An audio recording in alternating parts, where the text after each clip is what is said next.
Hello friends, welcome to my channel Make Law Easy. Friends, today we are going to discuss another topic of administrative law, that is procedural control on delegated legislation. ये जो procedural control on delegated legislation है, इसे administrative control on delegated legislation या फिर executive control on delegated legislation भी कह सकते हैं. तो बेसिकली प्रोसीजरल कंट्रोल का मतलब क्या है कि जो पेरेंट एक्ट होता है उसमें कुछ गाइडलाइंस होती हैं, ठीक है ना. ये गाइडलाइंस मैंडेटरी भी हो सकती हैं और डायरेक्टरी भी हो सकती हैं. फाइन. तो ये जो गाइडलाइंस पेरेंट एक्ट में होती हैं ये किस चीज़ के लिए होती हैं? एडमिनिस्ट्रेटिव अथॉरिटीज़ के लिए होती हैं, जो कि उनको फॉलो करनी होती हैं जब वो रूल्स बनाते हैं, कोई भी रूल्स बनाते हैं. So procedural control means that under parent act certain guidelines are given which need to be followed by the authorities while making the rules if they are mandatory. ठीक है ना. तो मैंने आपको बताया कि पेरेंट एक्ट जो होती है उसमें कुछ गाइडलाइंस होती हैं जो कि एडमिनिस्ट्रेटिव अथॉरिटीज़ जो होती हैं उनको फॉलो करनी पड़ती हैं, मतलब उनको फॉलो करनी चाहिए जब वो रूल्स बनाते हैं. बट कौन सी कंडीशन में? जब ये गाइडलाइंस जो हैं वो मैंडेटरी हों, मतलब कंपलसरी हों, ज़रूरी हों उनको फॉलो करना. ठीक है. Rules become invalid on the grounds of non-compliance with prescribed procedure only if such procedure is mandatory. तो इसका मतलब क्या है कि एडमिनिस्ट्रेटिव अथॉरिटी जो भी रूल्स बनाती है उन रूल्स को इनवैलिड करार दिया जा सकता है. किस बेसिस पे, किस ग्राउंड्स पे? अगर वो आपके जो प्रिस्क्राइब्ड प्रोसीजर दिया गया है पेरेंट एक्ट में रूल्स बनाने के लिए, उनको उनके साथ में कॉम्प्लायंस में नहीं हो, मतलब उनको फॉलो ना करता हो, अगर ये प्रोसीजर जो दिया गया है वो मैंडेटरी है. बट मान लीजिए कि जो भी पेरेंट एक्ट में जो भी प्रोसीजर प्रिस्क्राइब किया गया है, जो बताया गया है प्रोसीजर रूल बनाने के लिए, वो डायरेक्टरी होता है नेचर में. ठीक है ना. वो कैसा होता है? डायरेक्टरी होता है, मतलब एक दिशा निर्देश देता है सिर्फ. तो उस कंडीशन में अगर उसका वायलेशन होता है, मतलब वायलेशन का मतलब क्या है? वो प्रिस्क्राइब्ड प्रोसीजर फॉलो नहीं किया जाता है, तो रूल्स जो एडमिनिस्ट्रेटिव अथॉरिटी बना रही है उसको इनवैलिड नहीं कहा जा सकता है. इस पॉइंट को मैं एक बार फिर बता देती हूँ कि अगर मान लीजिए एडमिनिस्ट्रेटिव अथॉरिटी ने कोई रूल्स बनाए, ठीक है ना, कोई रूल्स बनाए और उसने पेरेंट एक्ट में जो प्रिस्क्राइब्ड प्रोसीजर दिया गया था, जो कि मैंडेटरी था, कंपलसरी था फॉलो करना, वो उसने फॉलो नहीं किया, तो रूल्स इनवैलिड हो जाएंगे. और अगर मान लीजिए पेरेंट एक्ट में रूल्स बनाने के लिए जो प्रोसीजर प्रिस्क्राइब किया गया था वो डायरेक्टरी नेचर का था, मतलब सिर्फ एक दिशा निर्देश देता है, ठीक है ना, डायरेक्टरी नेचर का है, तो उस कंडीशन में अगर एडमिनिस्ट्रेटिव अथॉरिटी उन प्रिस्क्राइब्ड प्रोसीजर को फॉलो नहीं करती है जो कि डायरेक्टरी नेचर में है पेरेंट एक्ट में, तो उस कंडीशन में रूल्स इनवैलिड नहीं होते हैं. So one has to see whether the procedure is mandatory और डायरेक्टरी. तो ये बहुत ज़रूरी है कि जो भी प्रोसीजर पेरेंट एक्ट में प्रिस्क्राइब किया गया है, बताया गया है, वो मैंडेटरी है कि डायरेक्टरी है, ये चेक करना बहुत ज़रूरी है. क्योंकि अगर मैंडेटरी है तो अथॉरिटीज़ को डेफिनेटली उनको फॉलो करना पड़ेगा. अगर डायरेक्टरी है तो उनको फॉलो नहीं भी करेंगे तो कोई दिक्कत नहीं है, रूल्स इनवैलिड नहीं होंगे. Procedural control mechanism operates in 4 components. तो प्रोसीजरल कंट्रोल मैकेनिज्म जो है वो 4 कंपोनेंट्स में ऑपरेट होता है. सबसे पहले है ड्राफ्टिंग, दूसरा है एंटीनेटल पब्लिसिटी, जिसे प्री पब्लिकेशन भी कहते हैं, तीसरा है कंसल्टेशन विद अफेक्टेड पर्सन, और चौथा है आपका पोस्ट नेटल पब्लिकेशन, जिसे हम पोस्ट पब्लिकेशन भी कहते हैं. तो चलिए सबसे पहला कंपोनेंट हम इसे पढ़ लेते हैं प्रोसीजरल कंट्रोल मैकेनिज्म का, ड्राफ्टिंग. ड्राफ्टिंग में क्या होता है कि drafting of delegated legislation should be by an expert draftman. जो ड्राफ्टिंग की जाती है डेलीगेटेड लेजिस्लेशन का, कि जो भी आपकी ड्राफ्टिंग की जाती है उसको एक्सपर्ट ड्राफ्ट्समैन के ज़रिए बनाया जाना ज़रूरी होता है. Such expert draftsmen should be in position to advise that whether the proposed rules and regulations are intra-vires or ultra-vires. और वो जो ड्राफ्टमैन, जिस एक्सपर्ट ड्राफ्टमैन के ज़रिए डेलीगेटेड लेजिस्लेशन को ड्राफ्ट किया गया है, ठीक है ना, वो इस पोजीशन में होना चाहिए, या मतलब हम कह सकते हैं उसको इतनी नॉलेज होनी चाहिए कि वो ये एडवाइस कर सके कि जो रूल्स और रेगुलेशंस आपका एडमिनिस्ट्रेटिव अथॉरिटीज़ ने बनाए हैं वो इंट्रा वायर्स हैं कि अल्ट्रा वायर्स। इंट्रा वायर्स मतलब जो कि कॉन्स्टिट्यूशन के हिसाब से हैं, मतलब कॉन्स्टिट्यूशन को एक तरीके से कॉन्स्टिट्यूशन के जितने भी रूल्स हैं, जो भी आपके प्रोविजंस हैं उनको फॉलो करता है, उनके साथ में कंप्लायंस में होता है। और अल्ट्रा वायरस का मतलब क्या होता है कि जो आपके कॉन्स्टिट्यूशन प्रोविजंस जो हैं उनको किसी ना किसी कंडीशन में वायलेट करता है, उनके साथ में नॉन कॉम्प्लायंस में होता है, मतलब उनको एक तरीके से फॉलो नहीं करता है, उनकी कहीं ना कहीं अवहेलना करता है। दूसरा है आपका एंटीनेटल पब्लिसिटी, जिसे हम प्री पब्लिकेशन भी कहते हैं। It is done through draft form and objection and suggestions are invited before finalising. तो इसमें क्या होता है, ये जो आपका प्री पब्लिकेशन या जिसे हम एंटीनेटल पब्लिसिटी भी कहते हैं, ये आपका ड्राफ्ट फॉर्म के ज़रिए किया जाता है। और इसमें क्या होता है कि फाइनलाइज कर कोई भी डिसीज़न लेने से पहले ऑब्जेक्शंस और सजेशंस जो हैं उसको इनवाइट किया जाता है, कि मतलब जो भी आपके रूल्स वगैरह बनाए जा रहे हैं उससे रिलेटेड किसी को ऑब्जेक्शन तो नहीं है, या उसके रिगार्डिंग कुछ सजेशंस हैं तो उनको भी इनवाइट किया जाता है ऐसे रूल्स एंड रेगुलेशंस को फाइनलाइज करने से पहले। According to Section 23 of General Clause Act 1897, the effect of the term previous publication is that, ठीक है, जो हम बात करते हैं ये जनरल क्लॉज एक्ट 1897 के सेक्शन 23 के हिसाब से जो आपका टर्म होती है प्रीवियस पब्लिकेशन, उसका इफ़ेक्ट क्या होता है, the rule should be published in draft form in gazette. ये कहता है कि जो आपका जो रूल्स जो भी बनाए जा रहे हैं उनको ड्राफ्ट फॉर्म में आपका पब्लिश किया जाएगा, किस में, ऑफिशियल गैजेट में पब्लिश किया जाना चाहिए। दूसरी बात क्या कहता है आपका जनरल क्लॉज एक्ट का 1897 का सेक्शन 23, कि जो ऑब्जेक्शंस और सजेशंस हैं वो आपके should be invited by a specific date, मतलब कोई पर्टिकुलर डेट फिक्स कर देनी चाहिए कि भाई इस डेट तक अगर जो भी रूल्स एंड रेगुलेशंस फ्रेम किए गए हैं, जो ड्राफ्ट किए गए हैं, ठीक है ना, उनके रिगार्डिंग अगर कोई भी ऑब्जेक्शंस हैं या सजेशंस हैं तो वो स्पेसिफिक डेट तक आपके मिल जाने चाहिए। Those objections and suggestions should be considered by the rule making authorities. जो रूल मेकिंग अथॉरिटीज़ हैं उनके ज़रिए ये जो भी ऑब्जेक्शंस और सजेशंस आपके आते हैं, ठीक है ना, मतलब ये जो रूल मेकिंग अथॉरिटी है उनको जो भी ऑब्जेक्शंस और सजेशंस रूल्स और रेगुलेशन से रिलेटेड उनको मिलते हैं उनको ज़रूर कंसिडर करना चाहिए अपने रूल्स और रेगुलेशन को फाइनलाइज करने से पहले।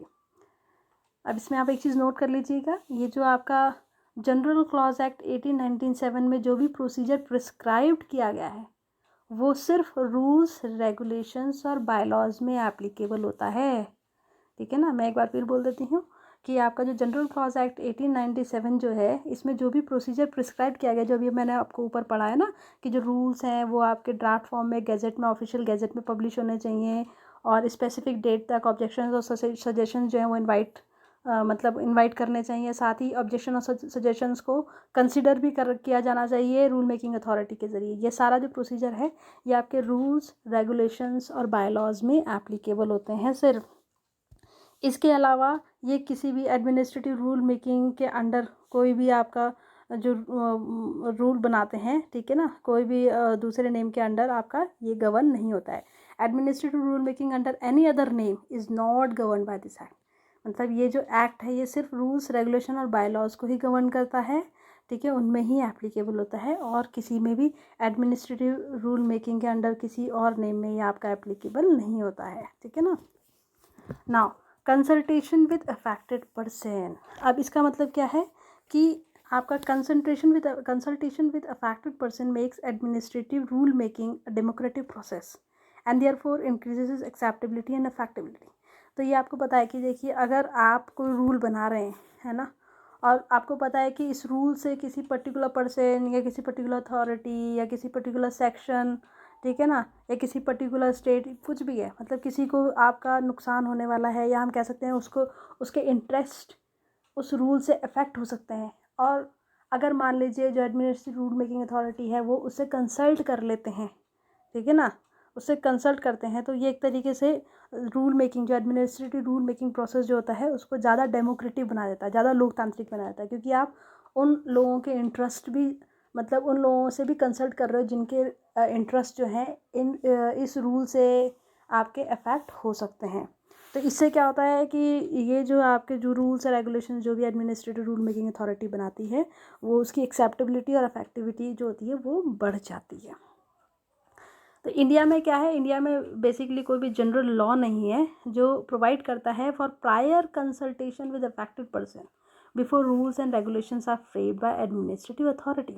तो इंडिया में कोई भी ऐसा जनरल लॉ नहीं है जो आपका ऐसा कोई प्रोविज़न, मतलब कोई ऐसा प्रोविज़न ले डाउन करता है कि भाई जो भी अफेक्टेड पर्सन है उसके साथ में प्रायर कंसल्टेशन करना चाहिए रूल और रेगुलेशन बनाने से पहले, ठीक है ना। मतलब एडमिनिस्ट्रेटिव अथॉरिटी जो भी रूल्स और रेगुलेशंस बना रही है उससे पहले वो आपका जो भी जिस पर्सन के इंटरेस्ट अफेक्ट हो रहे हैं उन रूल्स और रेगुलेशन से उनसे प्रायर कंसल्टेशन का कोई भी कॉन्सेप्ट आपके इंडिया में नहीं है, कोई भी लॉ नहीं है इससे related. Therefore provision of prior consultation is sometimes provided in the enabling act itself. इसलिए कई बार क्या होता है कि जो प्रायर कंसल्टेशन का जो प्रोविज़न होता है वो कई बार इनेबलिंग एक्ट जो होता है उसमें मेंशन किया जाता है, उसमें प्रोवाइड किया जाता है। अब मैंने आपको बताया था पेरेंट एक्ट तो मेन एक्ट होता है, एक तरीके से स्केलेटन एक्ट होता है, स्केलेटन एक्ट, ठीक है ना। और एनेबलिंग एक्ट जो होता है वो बेसिकली क्या होता है कि किसी भी आपका रूल्स वगैरह जो होती हैं, मतलब जैसे पावर डेलीगेट करने के लिए आपका कहता है एनेबलिंग एक्ट की ज़रूरत पड़ती है, जो कि इसकी मतलब कोई भी पावर जो है डेलीगेट करने के लिए आपका एम्पावर करता है किसी भी अथॉरिटी को। If prior consultation provision present in enabling act, ठीक है, इस चीज़ को आप ध्यान में रखिएगा। अगर मान लीजिए कि जो प्रायर कंसल्टेशन का जो प्रोविज़न है वो एनेबलिंग एक्ट में प्रेजेंट है और वो आपका ये जो प्रायर कंसल्टेशन प्रोविज़न है ये मैंडेटरी है, मतलब कंपलसरी है, तो अगर इस कंडीशन में अगर प्रायर कंसल्टेशन नहीं किया जाएगा, उसका वायलेशन किया जाएगा, तो जो रूल्स बनाए जाएंगे एडमिनिस्ट्रेटिव अथॉरिटी के ज़रिए वो आपके इनवैलिड होंगे। बट मान लीजिए कि जो प्रायर कंसल्टेशन प्रोविज़न जो है जो एनेबलिंग एक्ट में प्रेजेंट है वो मैंडेटरी नहीं है, मतलब कंपलसरी नहीं है, तो उस कंडीशन में क्या है कि अगर प्रायर कंसल्टेशन नहीं भी किया जाएगा तो रूल्स में इससे कोई इफ़ेक्ट नहीं पड़ेगा। मतलब अगर जिस पर्सन के इंटरेस्ट अफेक्ट हो रहे हैं अगर उससे प्रायर कंसल्टेशन नहीं किया जाएगा तो भी उस कंडीशन में आपका रूल्स जो है वो आपके इनवैलिड नहीं होंगे। In India, the provision for prior consultation made in enabling act can be grouped into 5 possible headings. अब इंडिया में जो आपका प्रायर कंसल्टेशन का जो प्रोविज़न है जो कि एनेबलिंग एक्ट में बनाया जाता है या एनेबलिंग एक्ट में मेंशन किया जाता है उसको 5 पॉसिबल हेडिंग्स में हम स्टडी कर सकते हैं। सबसे पहले official consultation with named body, मतलब किसी पर्टिकुलर बॉडी है, पता है आपको कि किसके साथ आपको कंसल्टेशन करना है, उसके साथ में ऑफिशियल कंसल्टेशन। फिर दूसरा जो एडमिनिस्ट्रेटिव बोर्ड्स हैं उनके साथ में कंसल्टेशन।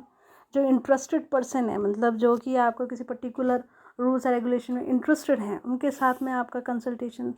साथ ही आपका कोई पर्टिकुलर सब्जेक्ट है, ठीक है ना, उसके इंचार्ज में कोई भी स्टैट्यूटरी बॉडी है, मतलब बोलते नहीं एक अथॉरिटी है, ठीक है ना, उसके साथ में consultation. And then last is draft rules and affected interest, preparation of rules by the affected person, ठीक है ना। ये 5 हेडिंग्स मैंने आपको पढ़ दी है। Official consultation with name body, then consultation with administrative boards, consultation with interested person, consultation with the statutory board in charge of a particular subject, and draft rules and affected interest, ठीक है ना, that is preparation of rules by the affected interest। अब हम पढ़ेंगे last वाला जो हमारा topic है that is post natal publicity, जिसे हम पोस्ट पब्लिकेशन भी कहते हैं, ठीक है ना। अभी हमने तीनों जो उसके कॉन्सेप्ट थे 3 कंपोनेंट्स हमने पढ़ लिए हैं, ठीक है। 3 कॉन्सेप्ट कौन कौन से पढ़े मैं एक बार आपको बता देती हूँ। सबसे पहले हमने ड्राफ्टिंग बनाया था जो आपके एक एक्सपर्ट ड्राफ्टमैन के जरिए होना चाहिए। फिर एंटीनेटल पब्लिसिटी, ठीक है ना। तीसरा हमने पढ़ा है कि consultation with affected person. And अब चौथा हम पढ़ रहे हैं postnatal publication, that is post publication. It is based on the dictum ignorance of law is no excuse and law should be made accessible to alls. तो basically ये जो concept है पोस्ट पब्लिकेशन का या post natal publicity का जो भी concept है ये आपका किस पे बेस्ड है, dictum ignorance of law is no excuse. मतलब अगर मान लीजिए किसी पर्सन को लॉ के बारे में पता है बट वो उसको इग्नोर करता है, ठीक है ना, तो उसके लिए कोई भी एक्सक्यूज़ अवेलेबल नहीं है।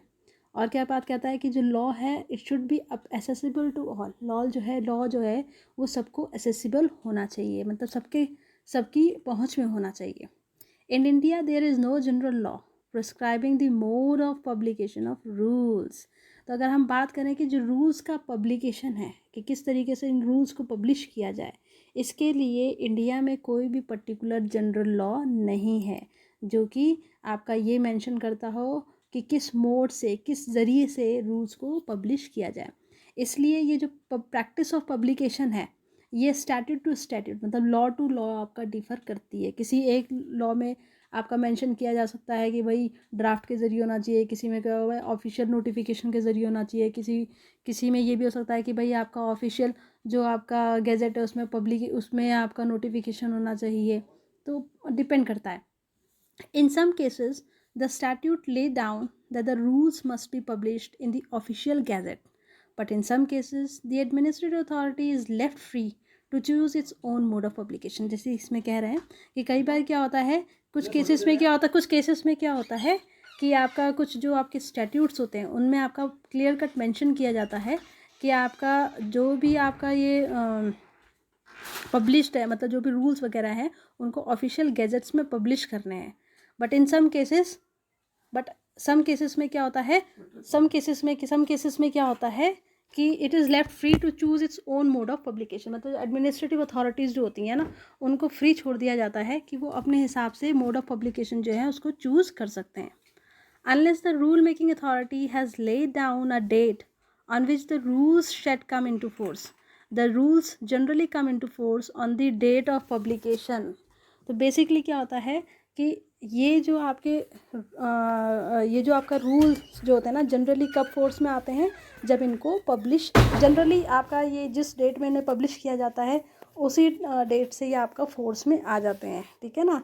अगर मान लीजिए कि उसमें आपका ये मेंशन नहीं किया गया है कि किस डेट से ये आपका फोर्स में आएगा. कई बार क्या होता है कि जब रूल्स को पब्लिश किया जाता है उसमें डेट भी मेंशन की जाती है कि किस डेट से ये आपका इफ़ेक्ट में आएगा, फोर्स में आएगा.